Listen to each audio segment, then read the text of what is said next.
নমস্কার, আমি অর্জুন জতুয়া। আজকের টপিক কিভাবে তাড়াতাড়ি সিলেবাস কম্পিটিশন পরীক্ষার সিলেবাস কিভাবে তাড়াতাড়ি কমপ্লিট করা যায়।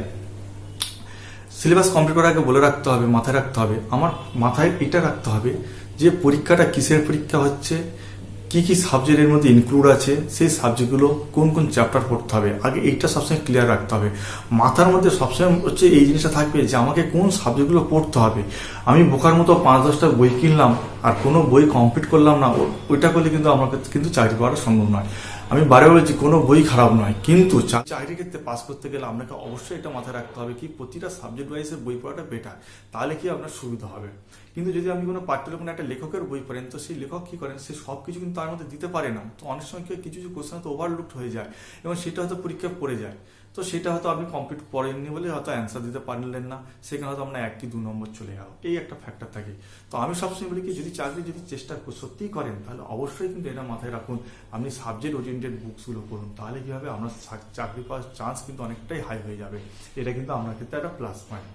আজকে আলোচনা করছি কি যে সাবজেক্ট হিসাবে আমি যদি পড়াশোনা করি তাহলে কিভাবে কোন সিলেবাসটা তাড়াতাড়ি কমপ্লিট করতে পারবো।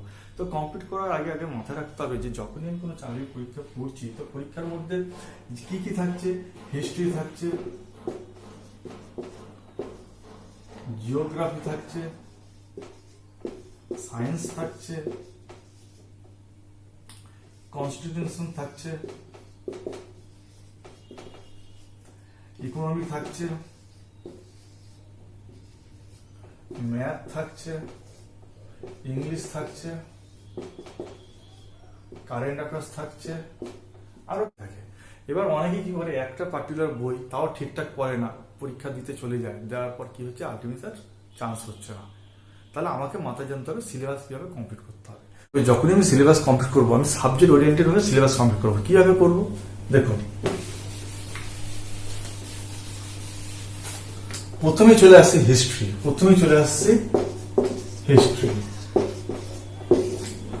হিউজ চ্যাপ্টার হিস্ট্রি কমপ্লিট করা হয়তো কারোর পক্ষে সম্ভব নয়, 2-3 বার হয়তো রিভাইজ করতে তবে হয়তো হবে, কিন্তু প্রসেস আছে। কিছু জিনিস যদি আমি সেইভাবে মেনটেন করে চলি তাহলে কিন্তু হিস্ট্রিটাও কিছুটা জিনিস আমি কভার করতে পারি। প্রথমে কি আমি ডেট অনুযায়ী প্রত্যেকটা গৌতম বুদ্ধ বা মহাবীরের জন্মের আগে থেকে আর 1950 সাল পর্যন্ত প্রতিটা সালকে আমি আইডেন্টিফাই করুন, সেই সালে কি কি ঘটনা ঘটেছে উল্লেখ করুন। আপনার হার্ডলি 15 কি 16 পেজ খানা পেজ হবে, তার বেশি পেজ হবে না, এটাই আপনার অ্যাসেট হবে। ধরুন মনে করুন 1907 সাল, এই সালের 3 থেকে 4টে ঘটনা হয়তো পাবেন, লিপিবদ্ধ এখানে লিখে রাখুন 1, 2, 3 করে আপনার ওই A4 কাগজে সাজিয়ে রাখুন যে 1907 সালে প্রথম ঘটনা কি ঘটেছে, সেই বছরই সেই 7 সালে আর কি ঘটেছে করে রাখুন। অ্যাসেট হয়ে যাবে, বায়ো বলে দিচ্ছে অ্যাসেট হয়ে যাবে। আপনাকে যদি খ্রিস্টপূর্বাব্দ থেকে ধরা হয়, খ্রিস্টপূর্বাব্দ থেকে আর তারপর 1950 পর্যন্ত যদি সাল যদি করতে বলি, আপনার হার্ডলি 7 দিন লাগবে, তার বেশি লাগবে না। 7টা দিন কষ্ট করতে হবে। আপনি যদি অন্যজনের নোটের উপর ভরসা করে থাকেন তাহলে সেই নোট ফলো করলে কিন্তু আপনার কিন্তু হবে না। আপনাকে নিজে পরিশ্রম করে তুললে কিন্তু এই জিনিসগুলো আপনাকে মেমোরাইজ হয়ে থেকে যাবে। আপনি গৌতম বুদ্ধের আগে থেকে যে খ্রিস্টপূর্বাব্দ আগে থেকে প্রত্যেকটা লিখবেন, পরপর লিখলেন, সালটাকে লিখলেন, লিখে সেই সালে কি ঘটেছে, কোন ডেট যদি পারে ডেটটা লেখেন, সেটা লিখে যান। যে যুদ্ধগুলো হচ্ছে, বাবরের সাথে যে যুদ্ধগুলো হচ্ছে, খানোয়ার যুদ্ধ বা পানিপথের যুদ্ধ বা যে যুদ্ধগুলো হচ্ছে, 1526 সাল লিখুন, 1526 লিখুন। 1 নম্বর পানিপথের যুদ্ধ কার কার মধ্যে হয়েছে লিখে দিন, 1 পয়েন্ট হয়ে গেল। 2 নম্বরে দেখুন আর ওই 1526 সালে কোনো স্পেশাল কিছু ঘটনা ঘটেছে কিনা সেটা লিখে দিন। 3 নম্বরে লিখে দিন এটা আসে, তাহলে 1526 হয়ে যাবে, 1527 হবে, 1529 আসবে, তারপর দেখবেন আর সেরকম কিছু নেই, আবার যে ডেটটা আসবে, যে সালটা আসবে সেটা এইভাবে করে রাখুন। এইভাবে কিন্তু আপনি নিজের চার্ট তৈরি করবেন। চার্ট যত করে নেবেন 7টা দিন লাগবে, 7টা দিন, তাহলে কিন্তু এটা আপনার অসুবিধা না। আর কি করতে হবে কি, আপনি মডার্ন হিস্ট্রিতে চলে যান, কে কি প্রতিষ্ঠিত করেছে, কে কোন সমাজ প্রতিষ্ঠিত করেছে সেটা একটা লিস্ট করুন। ওখান থেকে একটা কোশ্চেন অনেক সময় কমন চলে আসে, ওই লিস্টটা করে রাখুন। এই সালের মধ্যেই কিন্তু ওগুলো চলে আসছে, কিন্তু তবু এটা আলাদা করে রাখুন। আর কি কাকে কি নামে ডাকা হয়, আপনার প্রাগৈতিহাসিক ইতিহাস থেকে শুরু করে মানে গৌতম বুদ্ধের ওই টাইম থেকে শুরু করে আর 1950 সালের পর্যন্ত যে বিভিন্ন যে আমাদের হিস্ট্রির যে ব্যক্তিগুলো আছে তাদেরকে কে কি নামে রাখা হয় সেটাকে একটা আলাদা লিস্ট করুন। ওখান থেকে একটা কোশ্চেন আমরা চলে আসবে।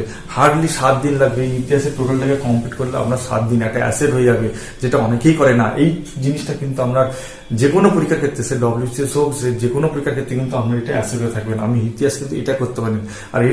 আর এইটার জন্য সবথেকে বেস্ট আমি কি বলি, জীবন মুখোপাধ্যায়ের বই। জীবন মুখোপাধ্যায় যে কোনো ছেলের মুখে শুনবেন সবসময় জীবন মুখোপাধ্যায় বলে, কারণ উনি হচ্ছে আমাদের ইতিহাসের সবথেকে বেস্ট, ইতিহাসের সবথেকে বেস্ট বই জীবন মুখোপাধ্যায়ের বই। ইতিহাসের জীবন মুখোপাধ্যায়ের বইটাকে যদি আমরা ঠিকঠাক করে যদি হচ্ছে তার সালগুলোকে যদি ঠিকঠাক সাজিয়ে যদি আপনারা করতে পারেন তাহলে ইতিহাস কিন্তু আপনারা আর বেশি চিন্তা করতে হবে না। তাহলে 3টে জিনিস কি কি, প্রত্যেকটা খ্রিস্টপূর্বাব্দের আগে থেকে সালটাকে লিখুন, লিখে হচ্ছে আপনি পরপর সাজিয়ে দিন।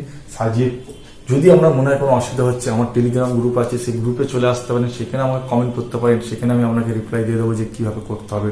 ঠিক আছে, এইভাবে। আর কি বললাম, কে কি প্রতিষ্ঠিত করছে চলে যান একবারে মডার্ন হিস্ট্রিতে নিন, কিংবা হচ্ছে আপনি চলে যান হচ্ছে মধ্য মুঘল যুগের থেকে কিংবা তার আগে সুলতানি যুগ থেকে কে কি প্রতিষ্ঠিত করছে সেটাকে লিপিবদ্ধ করুন, আলাদা একটা করুন। ঠিক আছে, আর কি করতে হবে যে কাকে কি নামে ডাকা হয়, এই 3টে জিনিস করলেই দেবেন আমরা ম্যাক্সিমাম হয়ে যাবে ইতিহাস। আর এর বাইরে কিছু হবে না। সাল থেকেই আপনি কোশ্চেন কমন পেয়ে যাবেন, এটাকে আমি বলে রাখতে পারি। এই গেল ইতিহাস। ইতিহাসের জন্য আমি অবশ্যই জীবন মুখোপাধ্যায়ের বইটাকে বললাম। সেকেন্ড থিং জিওগ্রাফি কিন্তু সব থেকে একটা জিনিস মাথায় রাখতে হবে,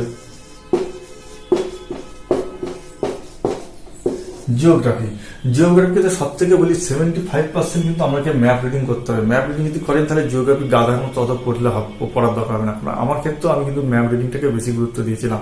তাছাড়াও আমি বই ফলো করেছি, সেটা বলো না, বই কার্তিক চন্দ্র মন্ডলের যে বই আছে সেটা ফলো করেছিলাম, জিওগ্রাফির বই।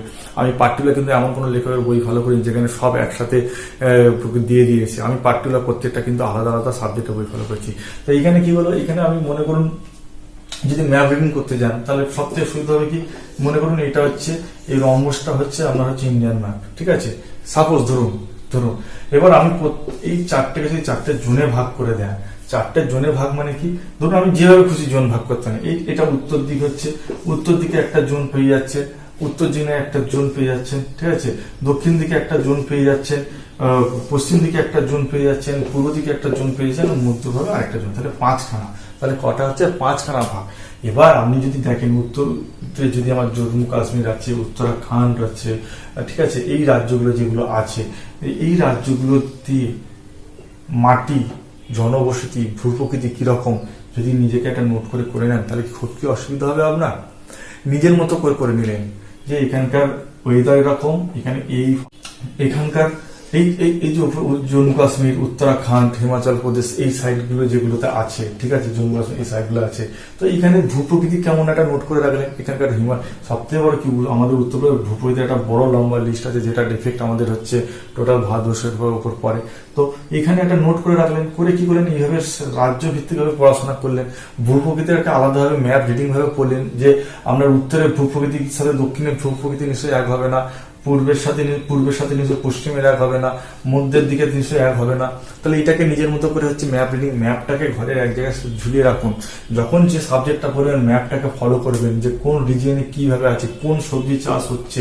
আমরা উত্তরে যে সবজি চাষ হবে সেটা নিশ্চয়ই হচ্ছে আপনার পূর্ব তার পশ্চিমে হবে না, গরমের জায়গায় হবে না, এটা মাথায় রাখতে হবে। যে গাছগুলো হচ্ছে সেই গাছগুলো নিশ্চয়ই সব একই জায়গায় হবে না, তাহলে এটাকে আমরা মাথায় রাখতে হবে। জনবসতি হিসাবে যে আমরা মানুষের কালচারটা একটু আলাদা হবে, এখানে যে ড্রেসটা পরবে এখানে সেই ড্রেস পরবে না, এখানকার ভাষা একটু আলাদা আছে, এইভাবে নোট করুন। ভূগোলটাকে কিন্তু এইভাবেই পড়তে হবে। কৃষিকাজটা সবসময় 4টে জায়গায় আলাদা হচ্ছে, তাহলে এই জিনিসটাকে তো মাথায় রাখতে হবে। এই জিনিসটাকে মাথায় রাখলেই তো আপনার জিওগ্রাফিটা ম্যাক্সিমামটা কমপ্লিট হয়ে যাবে। আপনি একটা জিওগ্রাফি বই যদি পড়তে চান তাহলে প্রচুর মোটা আছে, আপনি বারে ভুলে যাবেন, কিন্তু যখনই যখন হচ্ছে আপনি ম্যাপ রিডিং করবেন তাহলে কিন্তু ক্লিয়ার হয়ে যাবে। এখানে শিক্ষাগত রেট কত কি আছে আপনি কিন্তু কোনোদিন তখন আর ভুলবেন না। আচ্ছা জম্মু কাশ্মীর এতটা আছে, আচ্ছা উত্তরাখণ্ড এতটা আছে, তাহলে সেক্স রেশিও কতটা আছে, এগুলো সাবজেক্ট, এগুলো যদি আপনি হচ্ছে স্টেট অনুযায়ী করতে থাকেন তাহলে কিন্তু আপনি ভূগোল কিন্তু অনেকটা ভালো ক্লিয়ার হয়ে যাবেন, এটা কিন্তু আপনাকে বলতে পারি। আমি কিন্তু ভূগোলে কার্তিক চন্দ্র মন্ডলের বইটা ফলো করেছিলাম। অন্য কোনো বিষয় আমি সবসময় অ্যাটেন্স প্রেফার কি করি, যে বইটা পড়বো সেটা ভালো করে পড়বো। তো সেই জন্য আমি বারে বারে দেখবেন আমি সবসময় একটা লেখকের নাম বলি, আমি 2-3টে লেখকের নাম বলি না। কেন বলি না? তারপর প্রিলিমারির জন্য এগুলো যথেষ্ট বই। এগুলো কিন্তু যে বইগুলো বলছি প্রিলিমারির জন্য যথেষ্ট। কার্তিক চন্দ্র মন্ডল, জীবনকথা, এগুলো প্রিলিমারির জন্য যথেষ্ট ভালো, মানে বেসিক্যালি কনস্টেবলের জন্য। আদার্স যদি হায়ার এডুকেশনের পরীক্ষা দেবে তাদের জন্য কিন্তু থেকে বেটার ভার্সন বই আবার তখন ফলো করার ব্যাপার থাকে। তো সেগুলো আমি আলোচনা করবো না। তো এটা হলো জিওগ্রাফি। 3 নম্বর কি? পলিটি বা কনস্টিটিউশন। পলিটি কিংবা কনস্টিটিউশন যেটাকে আমরা বলছি, এটাকে কভার কি করে করবো? এটা কভার করা যাবে, এটা হচ্ছে অঙ্কের মতো নাম্বার, এটা অঙ্কের মতো নাম্বার। তার কারণ এখানে যে আর্টিকেলটা আছে 14 থেকে আমরা 35 পর্যন্ত যে আর্টিকেল আছে, এর মধ্যে থেকে কোশ্চেন দেবে 2-1 করে ঘোরাফেরা করে, অনায়াসে ঘোরাফেরা। আর কি করে, যে আমাদের সংবিধান কার কাছ থেকে কোথা থেকে কি নিয়েছে, যে আমরা হচ্ছে আমেরিকার কাছ সংবিধান থেকে কি নিয়েছে, আপনার ইংল্যান্ডের সংবিধান থেকে কি নিয়েছে, রাশিয়ার কাছ থেকে কি নিয়েছে, এই যে কোশ্চেনগুলো থাকে, ঠিক আছে, যে আমাদের মৌলিক অধিকারটা বাইরে কোন দেশের কাছ থেকে নেওয়া, আমাদের সংবিধানটা অ্যাকচুয়ালি বিভিন্ন জায়গা থেকে ধার করে নেওয়া, তো কে কোথা থেকে নিয়েছে ওইটাকে চ্যাপ্টার কভার করুন। আর কি কভার করবেন? এই 14 থেকে 35 এইটা কভার করুন। এটা করলে দেবে ম্যাক্সিমামটা হয়ে যাবে। আর কি এটা করলে ম্যাক্সিমাম আর কি করতে হবে? প্রধানমন্ত্রী, রাজ্যপাল, রাষ্ট্রপতি, স্পিকার, ঠিক আছে, কোন ধারায় এদেরকে নেওয়া হয়েছে, এদের ক্ষমতা কি, রাষ্ট্রপতি কি কি ক্ষমতা আছে, এই জিনিসগুলো বেশি কনস্টিটিউশনের বেশি পড়তে হয় না আপনাকে। এই জিনিসগুলো যে কোনো কম্পিটিশন বইয়ে যে ছোট মতো নোট থাকে ওটাতেই কিন্তু আপনার কোশ্চেন কিন্তু কমন চলে আসে। কনস্টিটিউশন পিলির জন্য কিন্তু এত টাফ কোশ্চেন আমরা আসে না। সেজন্য এইটুকু পড়লেই আমরা যথেষ্ট, অনায়াসে হয়ে যাবে। আমরা ফার্দার যদি আমরা মনে হয় এর থেকে বেশি পড়ার ক্ষমতা যে পড়বেন, কিন্তু এই জিনিসগুলোর মধ্যে থেকে কিন্তু কোশ্চেন ঘোরাফেরা করে, ঠিক আছে।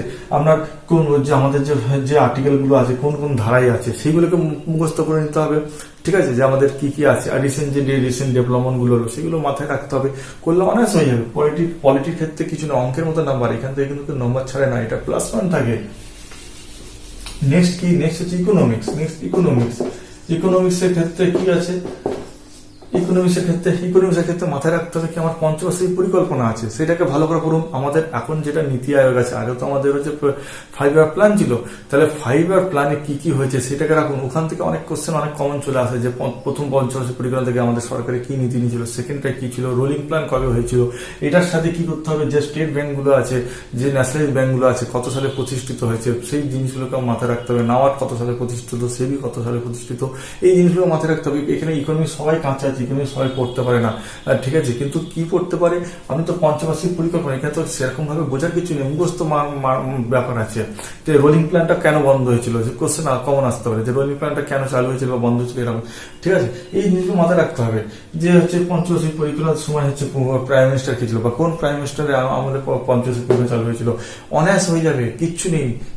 নোট করা কোন 2 পৃষ্ঠা কি 3 পৃষ্ঠা নোট করুন, ওর থেকেই কোশ্চেন কমন চলে আসবে। ইকোনমিক্স থেকে বেশি পড়তে হবে না কনস্টেবল আর হচ্ছে সায়েন্স প্রিলিমিনারির জন্য। সায়েন্স অনেক ছেলের কাছে ভিতর ভয়ের কারণ হচ্ছে সায়েন্স, স্যার আমি সায়েন্স কিভাবে কমপ্লিট, সায়েন্স কমপ্লিট করার থেকে বলিস না, কেমিস্ট্রি কেউ বুঝতে পারে না। আমরা সায়েন্সে যদি দেখি, যে ভৌত বিজ্ঞান আর যে জীববিজ্ঞান বলি, তার মধ্যে ভৌত বিজ্ঞান আমার 2টো ভাগ আছে, পদার্থবিদ্যা, রসায়নবিদ্যা। তো আমার অনেক স্টুডেন্ট আছে যারা আর্টসের স্টুডেন্ট, তারা রসায়নবিদ্যা পড়তেন, তারা রসায়নবিদ্যাকে বাদ দিয়ে দিন।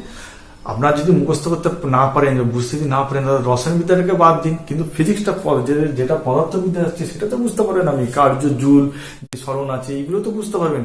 এইগুলোকে মুখস্থ করতে হবে, নিউটনের কোন সূত্র কোথায় কার্যকরী হচ্ছে, এই জিনিসগুলো প্রত্যেকটা চ্যাপ্টারে যে 9-এর বইগুলো আছে নোট করুন, একটা করে নোট রাখুন, নোট রেখে করে দিন, ঠিক আছে, করে দিলে হয়ে যাবে। আলোর চ্যাপ্টারকে ভালো করে পড়ুন। ক্লাস 10-এর যে চ্যাপ্টারগুলো আছে, কার্য, জুল, ফুল যেগুলো আছে সেগুলো ভালো করে পড়ুন, আরো ভালো করে পড়তে হবে, ঠিক আছে। সেখান থেকে নোট তৈরি করুন। আপনার যদি রসায়ন অসুবিধা হয়, রসায়নের অসুবিধা হবে, রসায়ন তো আমাদের মাথায় আসে না, কেন ওখানে সাথে কেমিস্ট্রির একটা যে বিষয়টা আছে সেটা অনেক সময় অনেক বুঝতে অসুবিধা হয়, কিন্তু পদার্থবিদ্যা তো বুঝতে অসুবিধা নেই, সেটা 1 লাইনের কোশ্চেন থাকে, 1 লাইনের কোশ্চেন থাকে, যে নিউটনের কোন সূত্রটা এর মধ্যে কার্যকরী হচ্ছে, আমার যে হচ্ছে লিভারের কাজ করি, প্রথম liver, second liver, third liver, এখানে একটা অপশন গুলো দিয়ে বলে এটা কোন লিভারে কাজ করছে। তো এই ধরনের তো কোশ্চেন আসে, বেশি কিছু আসে না। 9-এর বইটাকে দেখবেন প্রথম চ্যাপ্টার 2-4টে চ্যাপ্টারে যে কোশ্চেন কোশ্চেন যে লাইনগুলো আছে সেগুলো একবার করে পড়ে নেবেন, একটা লাইন করে রাখবেন, যেটা দেবেন এখানে অনায়াসে কিন্তু হচ্ছে সায়েন্সের জিনিসগুলো আমরা কিন্তু কভার চলে আসবে। আর জীবনবিজ্ঞানের ক্ষেত্রে ওটাই হচ্ছে ভিটামিন যা আছে, রক্ত যা আছে, সেই চ্যাপ্টারগুলো থেকে একটু একটু করে ওভার যে চ্যাপ্টারগুলো আছে সেই ওভার চ্যাপ্টারগুলো আপনাকে 1 বাই 1 পড়ে নিতে হবে, একটু নোট করে রাখতে হবে যে ভিটামিন কি কি, ভিটামিন এ ডি ই কি যেগুলো আছে, কোনটা তেলে দ্রবণীয় কোনটা জলে দ্রবণীয়, এইগুলোকে আপনাকে মাথায় রাখতে হবে, এটা নোট করতে হবে। দেখুন আপনি মোটা বইটাকে হয়তো শেষ করতে পারছেন, কিন্তু ওখান থেকে নোট করে যদি একটা চ্যাপ্টার ওয়াইজ যদি আপনি ছোট ছোট করে নোট করে রাখেন, ওই নোটটাই আপনাকে অ্যাসেট করে দেবেন। আপনি যখন নোট করছেন আপনার কিন্তু এখানে ঢুকে যাচ্ছে, আপনি যদি অন্যজনের নোট নিয়ে পড়েন তাহলে আপনার কাজ হবে না। যার নোট সে কিন্তু মাথায় থাকবে, তার কিন্তু আপনার থাকবে না। তাহলে আপনাকে কিন্তু নিজের মতো করে হার্ডলি 2-3 সপ্তাহের মধ্যে এই জিনিসগুলো যদি করে নেন তাহলে কিন্তু কোনোদিন অসুবিধা হবে না। সায়েন্সের ক্ষেত্রে কিন্তু এটা বলে রাখলাম। এবার আসছে কারেন্ট অ্যাফেয়ার্স। কারেন্ট অ্যাফেয়ার্স কিভাবে করবো? কারেন্ট অ্যাফেয়ার্স কমপ্লিট করার সবথেকে বেস্ট প্রসেস হচ্ছে যখনই আপনার হাতে টাইম থাকবে এই কাজগুলো করে নেওয়ার পর, তো আপনি কি করবেন, আপনি একটা খাতা করবেন, সেই খাতা থেকে জানুয়ারি মাস লিখলেন, জানুয়ারি মাস, সেই জানুয়ারি মাস লিখলেন, জানুয়ারি মাস, এই জানুয়ারি মাসে কি করলেন, সেই জানুয়ারি মাসে যে স্পেশাল ঘটনাগুলো ঘটেছে সেগুলো লিপিবদ্ধ করুন। তাহলে কি হবে, জানুয়ারি মাসের মধ্যে সারা জানুয়ারি মাসে যে ঘটনা ঘটেছে সেটা এর মধ্যে লিপিবদ্ধ থাকলে কি হবে, এটা আমরা আস্তে আস্তে যখন যদি 1 বছর পরে যদি পরীক্ষা দিতে যান তখনই কিন্তু এই আপনাকে অন্য আর কোনো জায়গাতে কিনতে হবে না যে 1 বছরের মনোরমা ইয়ার বুক বা অন্য কিছু কিনতে হবে না। আপনার এই জানুয়ারি মাসেরই যে জানুয়ারি টু ডিসেম্বর পর্যন্ত যে নোটটা করে রাখবো এটাই আমরা হেল্প করে নেবে, যেটা আমরা করতাম, বিশেষ আমি তো করতাম যে তখন আমাদের সঞ্জয় পেশা প্রবেশ আসতো, কি করতাম, জানুয়ারি মাসে পেশা প্রবেশ নিলাম, আমি পেশা প্রবেশে কারেন্ট অ্যাফেয়ার্স গুলো খাতায় লিখে রাখতাম, ফেব্রুয়ারি মাসে লিখে রাখতাম, মার্চ লিখতে লেখার পর ওই পরীক্ষা দিতে যখন যেতাম আমি, সেই পরীক্ষার আগে যে পরীক্ষা দিতাম সেই পরীক্ষাকে ওই পৃষ্ঠার ওই খাতাটায় পড়লেই আমার হয়ে যেত, ওখান থেকে 1, 2, 3, 4টে কোশ্চেন অনেক সময় কমন পেয়ে যেতাম। ঠিক আছে, কারেন্ট অ্যাফেয়ার্স কিন্তু আপনাকে এইভাবে শেষ করতে হবে, এছাড়া কিন্তু উপায় নেই। আর যত লিখবেন ডাটা সহকারে তত দেবেন আপনার মাথায়। বারে বারে একটা কথা কি বলছি, যে আপনি একটা লিখে এগুলো করতে হবে, তাহলেই কিন্তু সাকসেস একটা পাবেন। যারা চাকরি পায় তারা দেখবেন সবসময় যে লেখালেখি করেই কিন্তু করছে, এমনি এমনি কিন্তু হচ্ছে না, এটা কিন্তু আপনাকে মাথায় রাখতে হবে। এটা কিন্তু কারেন্ট অ্যাফেয়ার্স সবথেকে বড় হচ্ছে সবথেকে বড় হচ্ছে প্লাস পয়েন্ট, যে আপনার কারেন্ট অ্যাফেয়ার্স কিন্তু লিখে লিখে করতে হবে। আর কারেন্ট অ্যাফেয়ার্স ছাড়া আর কি আছে, আর হচ্ছে মিসলিনিয়াস যে জিকে গুলো থাকে, কি যে রাজস্থানের নৃত্যের নাম কি, ব্লু বুক কি, যে আদার্সে আমাদের ইন্ডিয়ার প্রথম যে ব্যক্তি যেগুলো আছে কারা কারা, বা কিংবা পৃথিবীর ফার্স্ট ব্যক্তি কারা আছে, মাউন্ট এভারেস্টের প্রথম কারা, এই যে কোশ্চেন গুলো যেগুলো কম্পিটিশন পরীক্ষার লাস্টের দিকে পাবেন, সেইগুলো আলাদাভাবে পড়তে হবে, সেগুলো এক্সট্রা ভাবে কি করতে হবে, সেগুলো রেগুলার ট্রেনে বাসে যেতে আমি রেকর্ডিং করে রাখুন, আপনি মোবাইলে যে রেকর্ডিং চালু করে রাখুন, রেকর্ডিং যখন পড়তে বসছেন আপনি রেকর্ডিং করুন কারেন্ট অ্যাফেয়ার্সের যে মিসলিনিয়াস যেগুলো আছে। কি রকম, যে ফার্স্ট রেকর্ডিং করে রাখুন যে ভারতবর্ষের প্রথমে কোন কোন ব্যক্তি কি কি হয়েছে, সেটা একটা ভাবে রেকর্ডিং করে রাখলেন আপনার মোবাইলে। অডিও রেকর্ডিং, পৃথিবীর প্রথম কারা কারা আছে, প্রথম মহিলা কারা কারা আছে, এইগুলো যে 1 লাইনের কোশ্চেন গুলো আছে সেগুলো রেকর্ডিং করে রাখুন। এবার যখন আমি ট্রেনে বাসে যেতে যাচ্ছেন হেডফোন ইউজ করুন, ওগুলো শুনতে থাকুন, দেখবেন আপনি ভুলবেন না, গ্যারান্টি দিয়ে বলছি আমি ওগুলো কিন্তু কোনোদিন ভুলবেন না, এটা কিন্তু মাথায় রাখতে হবে। আর কি আছে, ম্যাথ। এবার হচ্ছে দেখুন ম্যাথ, যে ম্যাথ পারে না তার ক্ষেত্রে আলাদা সমস্যা হতে, কিন্তু যদি ম্যাথ আপনি পারেন বা না পারেন যাই হোক, প্রত্যেক ম্যাথের ক্ষেত্রে আপনি একটা কাজ করুন, ম্যাথের যে অ্যারিথমেটিক চ্যাপ্টার পার্টিকুলার চ্যাপ্টার আছে, সেই পার্টিকুলার চ্যাপ্টার বলতে যা বোঝায় সেই পার্টিকুলার চ্যাপ্টারের প্রথম 1 থেকে 10টা করে অঙ্ক আগামী 1 সপ্তাহের মধ্যে করার চেষ্টা করুন, আপনার ম্যাথের সিলেবাসটা অটোমেটিক ক্লিয়ার হয়ে যাবে। এবার দেখা যাচ্ছে সেই ম্যাথের মধ্যে দেখা যাচ্ছে 3-4টে চ্যাপ্টার এমন আছে যেটা তো আপনি পারছেন না, সেগুলোকে বারবার প্র্যাকটিস করুন, বাকি যেগুলো পারছেন সেই চ্যাপ্টারগুলোকে প্রতিদিন 1-2 করে প্র্যাকটিস করুন, তাহলে ম্যাথ আপনার কিন্তু ক্লিয়ার হয়ে যাবে। আর কি, আপনাকে মক টেস্ট দিতে হবে, বিভিন্ন ম্যাথের বা বিভিন্ন জায়গাতে যে মক টেস্টের যে সিরিজগুলো পাবেন সেগুলো দিয়ে দেখতে হবে আপনার কতটা ইমপ্রুভ হয়েছে।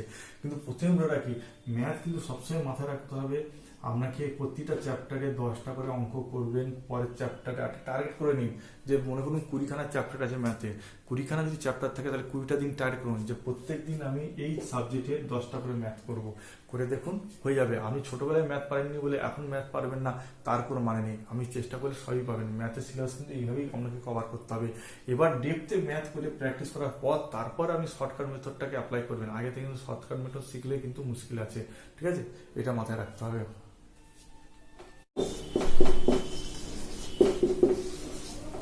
ইংলিশ, ইংলিশের ক্ষেত্রে আমি বলবো অবশ্যই অবশ্যই আপনারা ফলো করুন হচ্ছে পিকে দে সরকারের বই। পিকে দে সরকারের বইটাকে ফলো করলেই আমাদের অনেকটা ইংলিশ ক্লিয়ার হয়ে যাবে। যাদের সমস্যা আছে তারা অবজেক্টিভ ইংলিশের ওখানে যে ওয়ান লাইনার কোশ্চেনগুলো আছে সেগুলোও মুখস্থ করতে পারেন। আরিয়ান পাবলিকেশনের ইংলিশের ক্ষেত্রে নতুন কিছু বলা নেই, কারণ ইংলিশে সবার ক্ষেত্রে সমস্যা আছে, কিন্তু সমস্যা থাকলেও কিছু করেনি, কিছু তো করতে হবে। তার জন্য আমি অবশ্যই বলি কম্পিটিটিভ পরীক্ষার ক্ষেত্রে পিকে দে সরকারের বইটা ফলো করতে, কিংবা আরিয়ান পাবলিকেশনের অবজেক্টিভ ইংলিশের বইটা ফলো করুন। ওখানে যতটুকু যা পারবেন সেটুকু কভার করবেন। অন্তত কিছু না পারলে অন্তত আপনারা হচ্ছে বেশি গ্রামারটা ক্লিয়ার করুন, টেন্সটাকে ক্লিয়ার করুন। টেন্সটা ক্লিয়ার করলে কি হবে, অনেক কোশ্চেন দেবেন আমি হয়তো পেরে যেতে পারছেন। হয়তো একটা ভয়েস চেঞ্জ দিয়েছে, সেই ভয়েস চেঞ্জটাকে আমি ট্রান্সলেট সেটাকে প্যাসিভে নিয়ে করতে যাচ্ছেন, দেখা গেল ভয় কোনো আপনার যে টেন্সগত কোনো ভুল করে দিলেন, যেটা হচ্ছে পাস্ট টেন্সে আছে আমি প্রেজেন্ট টেন্সে করে দিলেন। তো এই ভুলগুলো হতে পারে অনেক সময়।